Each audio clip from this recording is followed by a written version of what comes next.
What is up, everybody? Welcome back to the channel. Thank you for tuning back into the Nightmare Room, and I am your host, Nick Nightmare. We are here today with some pretty good, pretty big wrestling news, and I want to thank you all for joining us. Me and my boy Blue, the Snowball Microphone, are always happy to have you guys here with us in the Nightmare Room and on the Sledgehammer Wrestling Show, whichever one you prefer. I hope you like them both and that you will be here with us each and every time. Don't forget, and the reason why I have the Sledgehammer Wrestling Show up on the screen right now is because I need your help. And while you're here and you hit that like button for me, shoot that thumbs up right in the middle of the hands and give them to me. Give me them thumbs up. And also, if you are not subscribed, please subscribe. But, as I was saying, the reason that I have that up and not the Nightmare Room is because I want you guys to go to the WrestlingRadioAwards.com. Go to the Best New Show section and place your vote daily for the next week and a half or so for the Sledgehammer Wrestling Show for this year's Best New Show. Like I said, only 5 months at this. You know, we're just beginning. We are in our infancy as a channel, as a show, as anything, and we're just beginning, and to get something like that under our belt would be absolutely fantastic, and I hope that you can go do that for me. Remember, Wrestling Radio Awards, that's all one word, .com. Go to the Best News section and please vote for the Sledgehammer Wrestling Show. That being said, you can also support the show in many ways.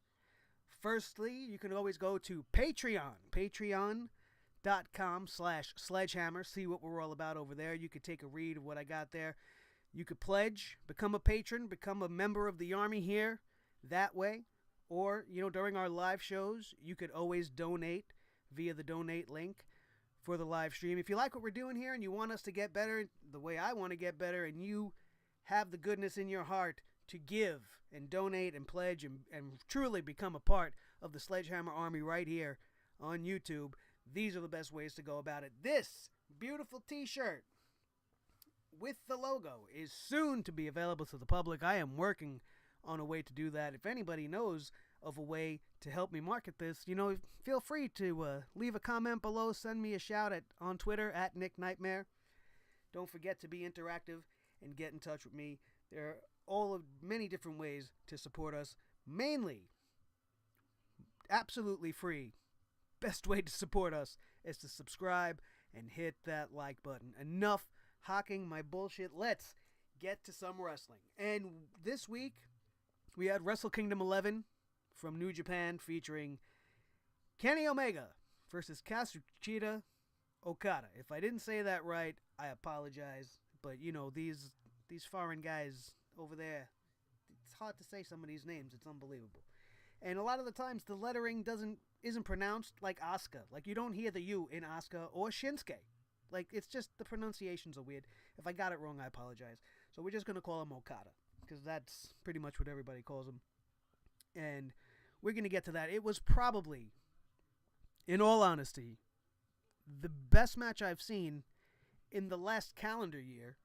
But as far as 2017, by far, we have had our first epic encounter, and it is going to be tough to top, no matter who you are. This match was unbelievable. We are going to get into our review of that shortly. But speaking of Kenny Omega, who is an indie darling and is scheduled to come to NXT, as all rumors are pointing to after this tremendous encounter, we have a problem in pro wrestling when it comes to surprises. I've been known to talk about this before, and I'm very, very upset with the fact that Chris effin' Hero, who is also known as Cassius Ohno from his previous NXT run, has debuted at an NXT taping, and we all know about it. It was all over the internet.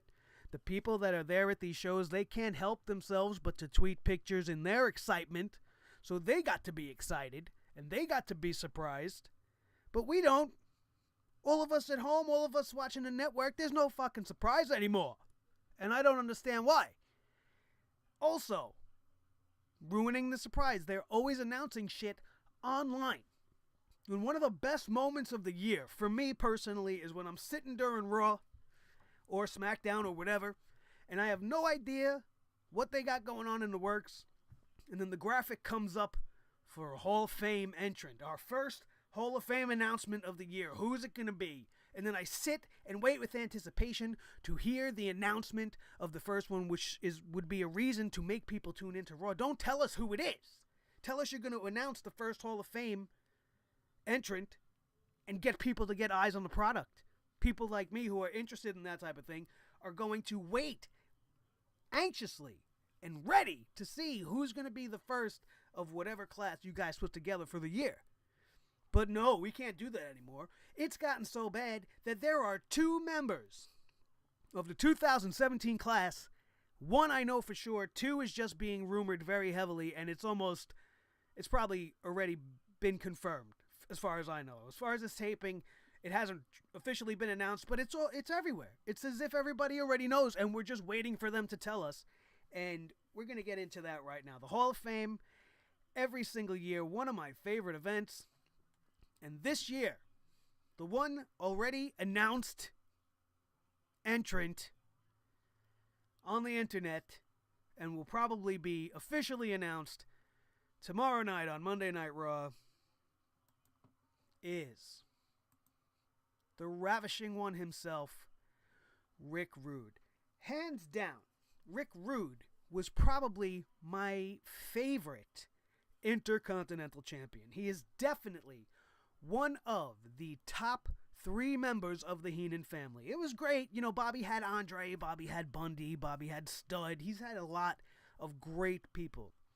But if you wanted to rank them all, you'd have to go Flair number 1, Perfect number 2, Ravishing Rick Rude number 3.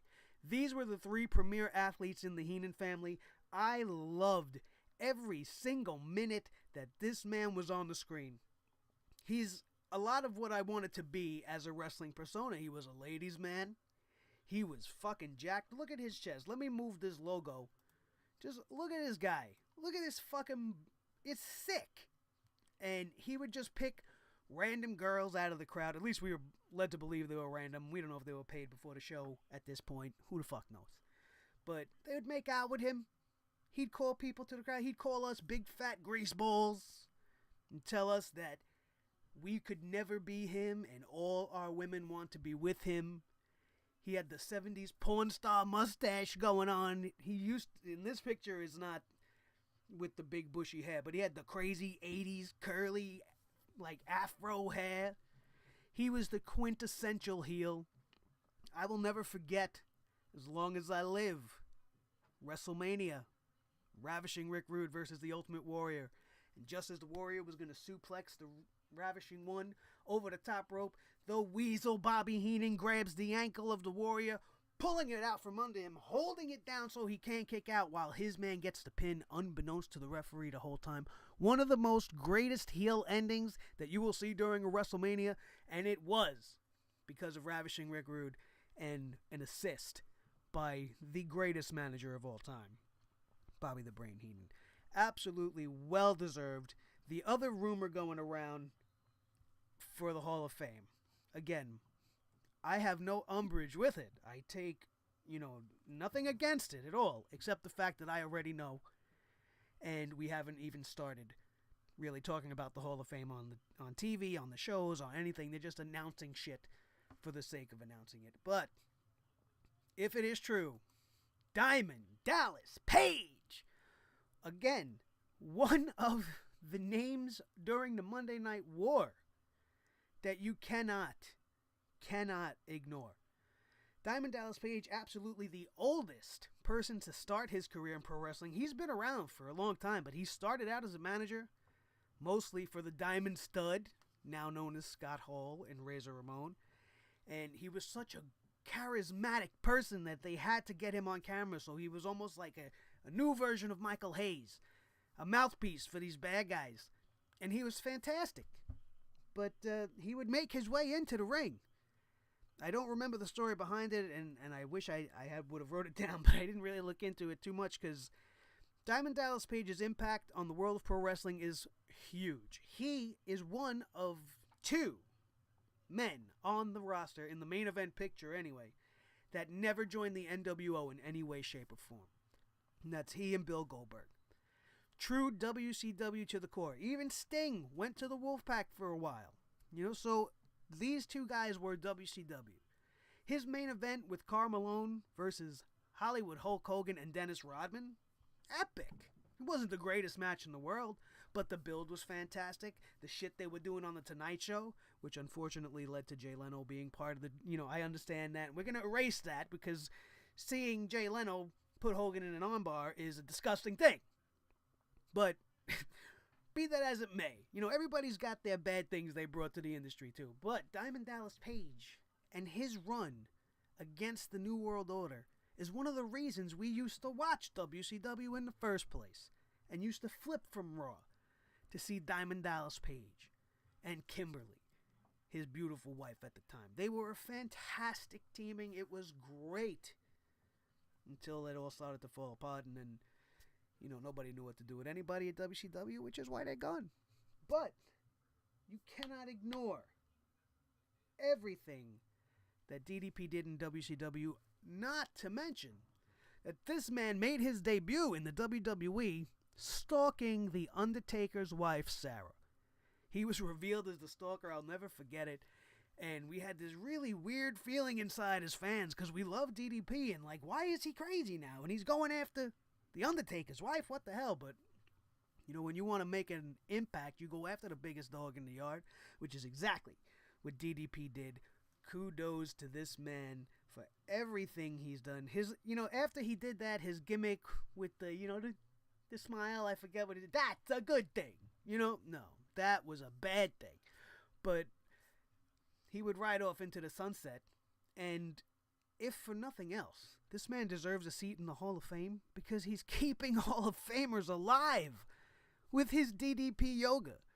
He has already turned around the life of Big Van Vader, who just a few months back tweeted out he only had 2 years to live due to his diabetes and his continued, abuse of his body throughout the years. And DDP yoga is helping him to prolong his life and is making him better. Look at what it did for Scott Hall. There's a whole documentary on what it did for Jake the Snake. And if you watch that documentary, you'll be wanting to do DDP yoga as much as I do.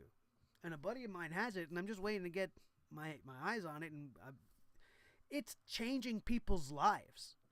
And he's making people better. Diamond Dallas Page deserves to be in the Hall of Fame for all of these reasons. So if it is true, and it comes to be that it is finally announced, I have no problem with it. 2 absolutely fantastic announcements for the Hall of Fame this year, already shaping up to be a great Hall of Fame. And the main event attraction, the main name going in, has still not been released. And nobody knows who it is. It might be a current person on the roster, like a Goldberg, maybe even a Daniel Bryan. I don't know what their planning is. That name has not been leaked, thank God. And maybe they'll do a little swervy-wervy and make that the first announcement tomorrow night that nobody knows about, followed by the 2 that you already have been enlightened by.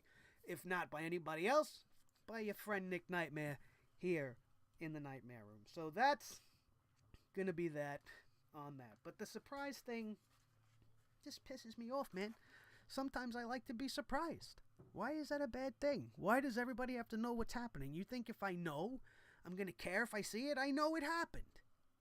Terrible. Let's take a minute to take a sip of my nice cold beverage, because we're going to get into something now. Oh, how Italian am I, huh? Into something now. The WWE debuted their newest show on the network, and my hands are rubbing together because this is making me very nervous to even talk about this because it angers me to no end. So let me get back to my main screen here. Enough with our 2 maybe future Hall of Famers. Bring it to the table. debuted Monday night after Raw, which already was a mistake because you pissed me off for 3 hours and then you want to show me this show. And the premise of the show is fantastic. Picture First Take. If anybody that watches ESPN, you got shows like First Take and Off the Record and what the hell is that other show? Pardon the Interruption. All these type of analyst type shows where there's free discussion about sports and everything. So Bring It to the Table is set up this way. And it's an absolute fucking farce. I was all in. I thought I was going to be in for a great show. We had the Beast Incarnate's advocate, one of the greatest mouthpieces in all of pro wrestling, Paul Heyman, sitting with jerk-off JBL. And I watch his other show, and I feel like JBL's an intelligent person, so I thought we were going to get some good, logical explanations and answers. And then they had Mr. Peter Rosenberg, who is an internet personality, a radio show host, to represent us in the fan community. And this guy did an absolutely great job. He had absolutely fantastic questions. And he stood there as a representative of us, being on our side, the side of the fan, in the universe, however they want to label it, and proceeded to get bullied and abused and just berated and yelled at by these men whenever there was a question that was relevant or a question that I really wanted answered to. He brought up the fact that, the fans reacting to Goldberg beating Brock was a big thing. And then they would show 2 clips of actual fans that were attending the event after it had happened. Excuse me. And when they came back to the table, Heyman said, so? They didn't like it. So? Are they going to boycott the show? They're just bitching. That's all he kept saying. Is that we who criticize Monday Night, we're bitchers. And we just want to bitch. And we live to bitch. No, Paul Heyman. We live for wrestling. The people that are bitching are the real fans of pro wrestling. And I have lost just a slight amount of respect for him right now. But I understand he's taking a paycheck. And he's not going to cut the WWE a new asshole. And I could only hope to believe that inside he knows he's full of shit. And that he wants to say what guys like me and JD and Joe Cronin say every single Monday night. He wants to be that guy. But he's not going to be that guy because he's getting a fucking paycheck from the company. So he's going to sit there with a guy like Peter Rosenberg and he's going to tear him to fucking shreds on every question. Because there's nobody greater than Paul Heyman. And you have a silver-tongued pugilist sitting there with a regular guy like me, and he doesn't want to answer the question, so he's going to dance around it. He's going to call me stupid. He's going to refer to me in negative terms. He's going to throw me off my game. At one point, Heyman took his notes. He asked him a question about the Bellas and what he thought the Bellas brought to the WWE. And Heyman took his notes and perused his notes and said, why aren't you asking me about Conor McGregor? Just completely dismissed this guy over and over and over again. They went on to talk about the Royal Rumble. And Paul Heyman would sit there Rosenberg says, one of the things we like is the surprise. The element of surprise in the Royal Rumble. And Heyman again shuts him down, saying something to the point as, oh, you fans don't even know what you want. Again, you're just bitching because if we use promotion and not surprise, to get people to watch the Rumble by letting them know that Goldberg's going to be in the Rumble, letting them know if The Undertaker's going to be in the Rumble, and not having any surprise entrance. If they don't do that, then we're going to complain that we don't build. But announcing surprise entrance into the Royal Rumble is not build. That's ruining the surprise. You can't build an angle out of somebody entering the Royal Rumble. You're in it or you're not. And unless you're going to fight somebody and risk it there's no need to even bring it up until you use it there. That's what Rosenberg comes back and says to him. He says the fans love the surprises. And why can't you do that? Why can't you have Shinsuke Nakamura come up or Samoa Joe come up just as a surprise entrance? And Heyman's like, I wouldn't ruin Joe by doing that. You'd have to let people know he was going to be there. And then continues to say that no matter what they did, we're going to bitch about it.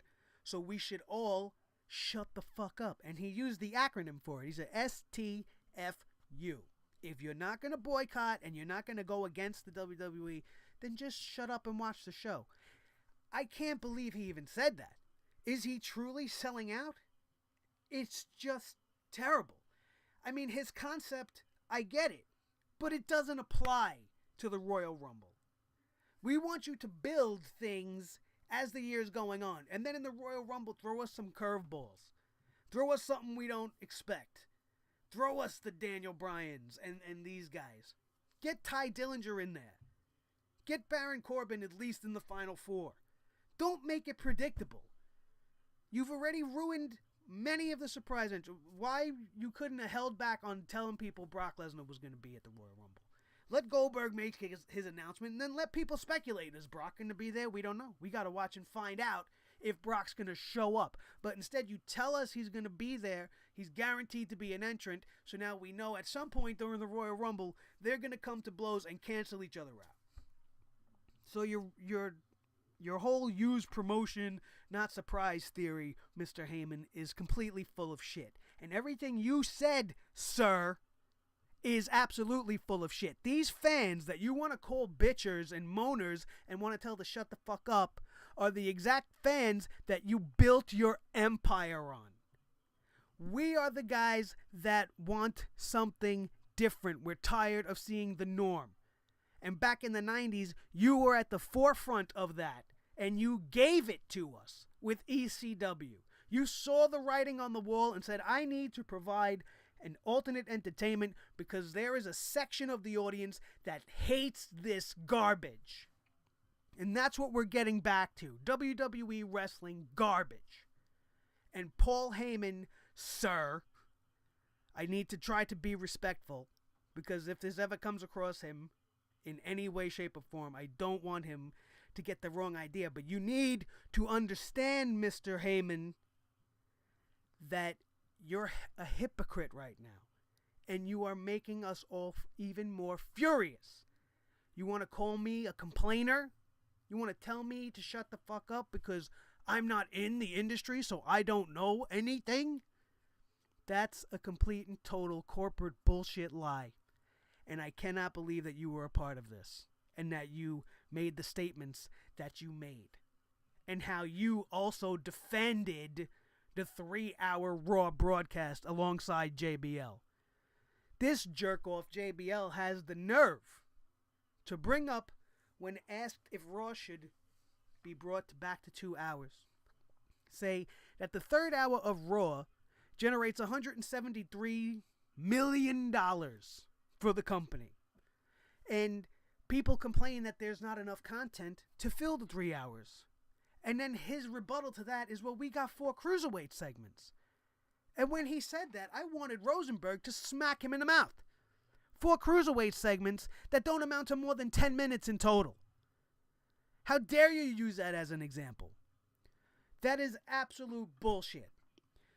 You know it. Heyman knows it. Rosenberg knew it. And when you grilled him on it and kept asking him, do you think Raw should be 2 hours? He answered, I mean, he literally answered their question. He said, I would enjoy Raw better if it were 2 hours. That answer means yes, moron. But no, they have to keep going. He didn't ask you if you would enjoy it more. Do you think Raw should be 2 hours? He said, if in the current format, yes, I would enjoy Raw better if it was a 2 hour show. That means yes. Right, guys? That would mean yes. Raw should be 2 hours. But no, again, he didn't ask if you would enjoy it better, blah, blah, blah. And then, again, he tries to defend himself. He's like, listen, I understand.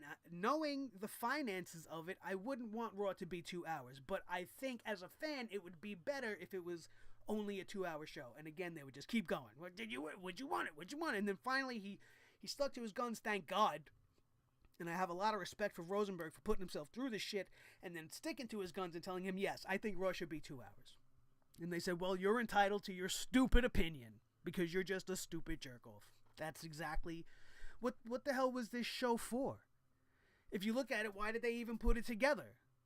They did that to say this to you, to me, to my friends JD and Joe Cronin, and all the podcasters in the world who want to tell their opinion to the world and want to share things with the fans and see if we could find like-minded people. Is that what we have to do, Paul Heyman? Do we have to get together and boycott? Is that what we have to do? Because if somebody could be the voice of it and get behind it, you get the right person at the forefront, we could do that. We certainly don't want to. But I think that it's getting to a point where we just might have to. I'm going to watch the show again, of course, because I am a wrestling retard, and I like to torture myself through things. But I'm curious to see if it's going to be Heyman and JBL again, or if he's going to have revolving guest hosts from show to show, which I certainly hope so, because the way he was treated there was absolutely ridiculous. Absolutely disrespectful. Unbelievable. Cannot believe it. My heart went out to the guy. I know if it was me, I would have came right back at him. You know, I would have got a little nervous with them yelling at me constantly, but I would have been like, oh, why are you yelling at me? I am the voice of the fans. You put me here because you wanted to know what we think. I'm telling you what we think, and you want to shoot me down and make me look like a schmuck on this TV show? I would have took my fucking microphone and walked off. Get out of here. That show needs to improve, and they need to start accepting criticism a little bit better and not just rolling it off their back as internet schmucks who don't know the ins and outs of the business, so we don't need to cater to them. Bullshit. So now let's talk about what we talked about at the top of the show, the greatest match that I have seen so far in 2017. And if you want to go further back, like I said, the entire last calendar year, and there were some good ones. We had 5 good ones in the list for Match of the Year this year, which was won by DIY versus The Revival from NXT TakeOver. But this match, holy shit, man. Kenny Omega versus Kazuchika Okada. I said I wasn't going to do that, going to try it again, but I did, and I fucked it up again anyway. Omega Okada, WrestleKingdom 11, New Japan Pro Wrestling.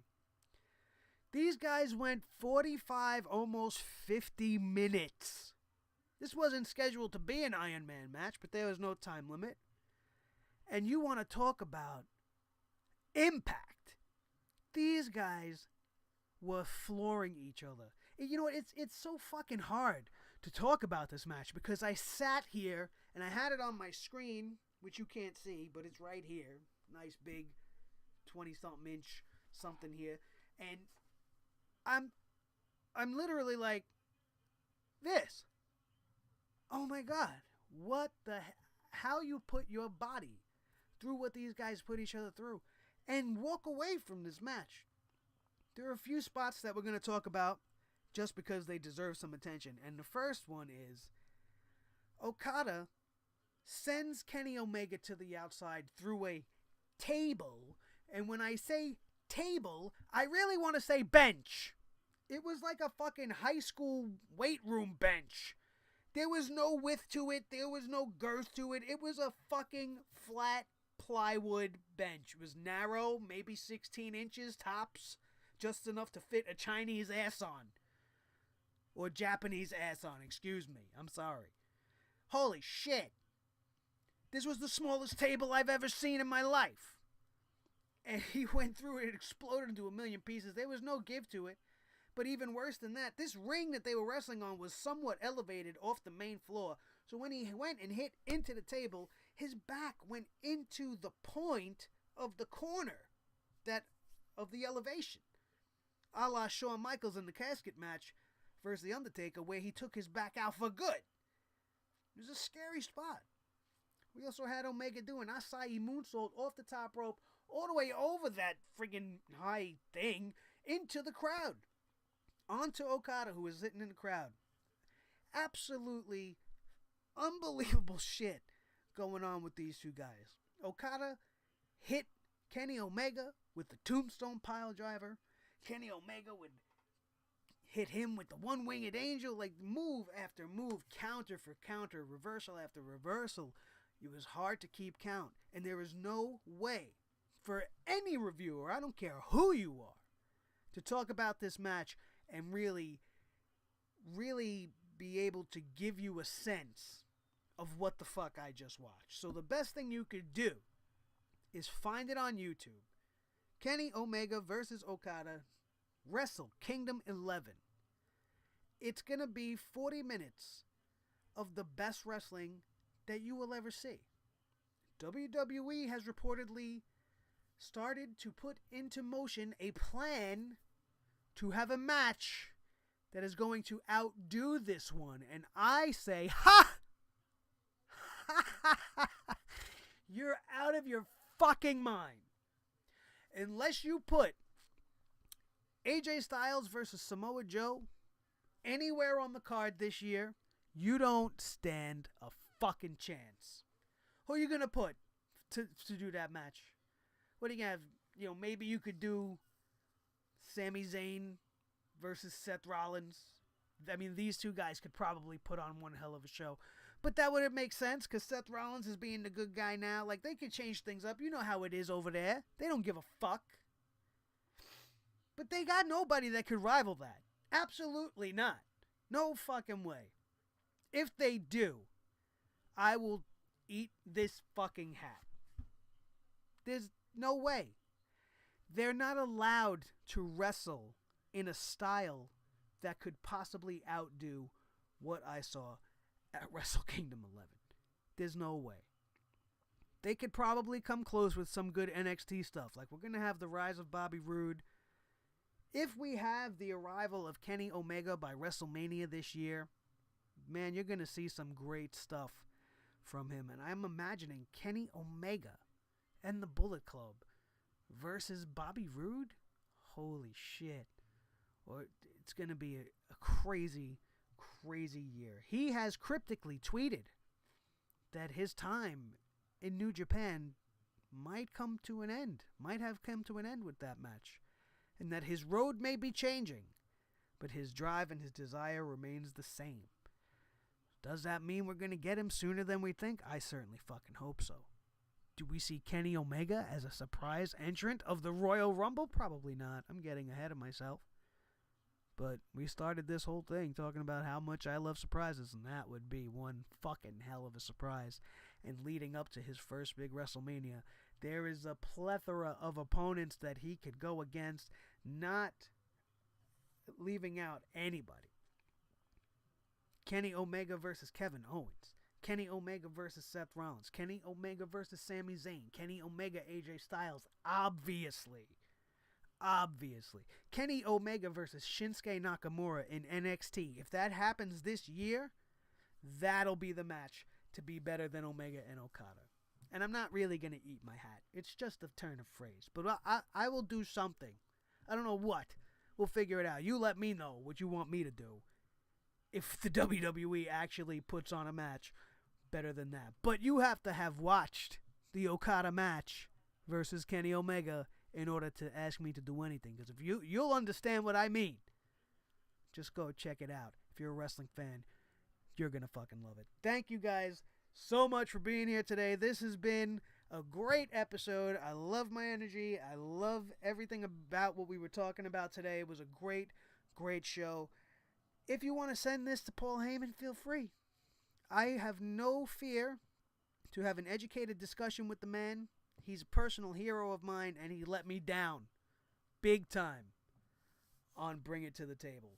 As we said, Chris Hero came to NXT, so we will be seeing that on TV soon. Good for him.